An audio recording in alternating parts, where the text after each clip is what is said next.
Di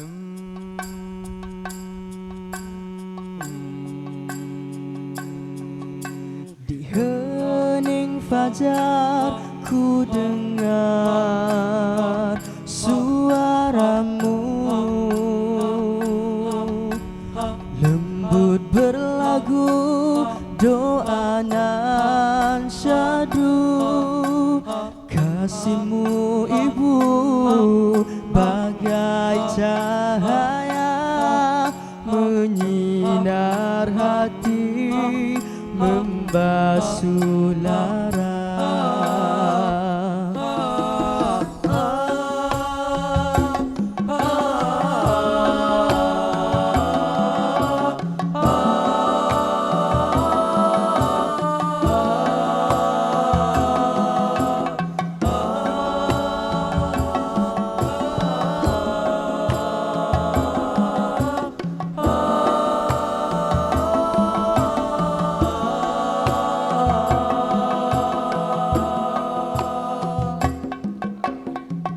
Ayah berpayung mentari senja, keringat gugur tanpa keluh resah.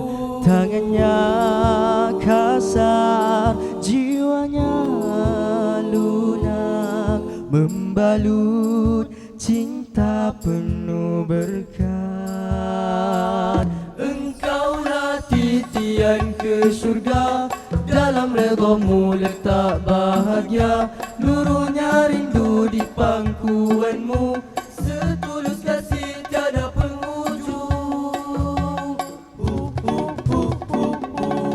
Ibu, ayah, sinar jiwaku, doamu penawar di tiap nafasku.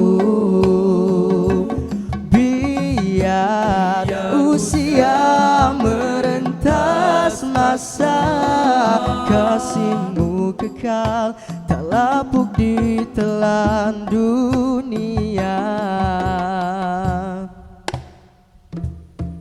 Ya Allah, ya Tuhanku, ampuni dosa ibu bapa, jauhi mereka dari azab api neraka.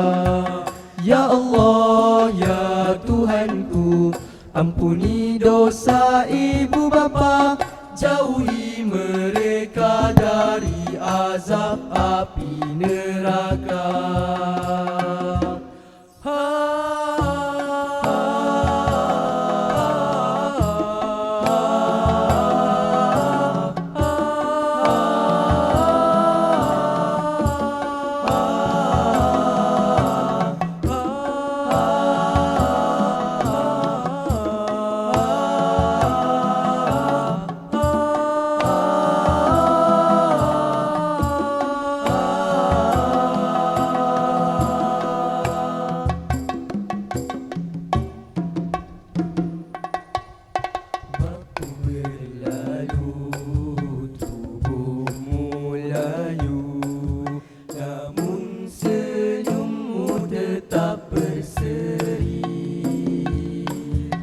Kamu masih surga di hati, tempatku pulang, tempatku berbakti.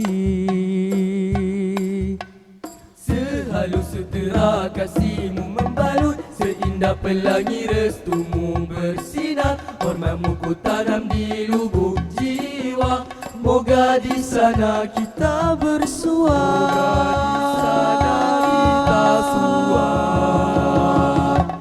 Ibu, ayah, restui anakmu, langkahku berkat dengan doamu.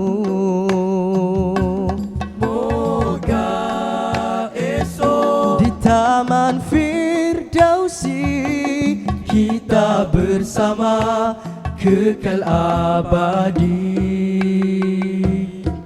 Kasih ibunda seluas samudra, kasih ayanda teguh bahtera.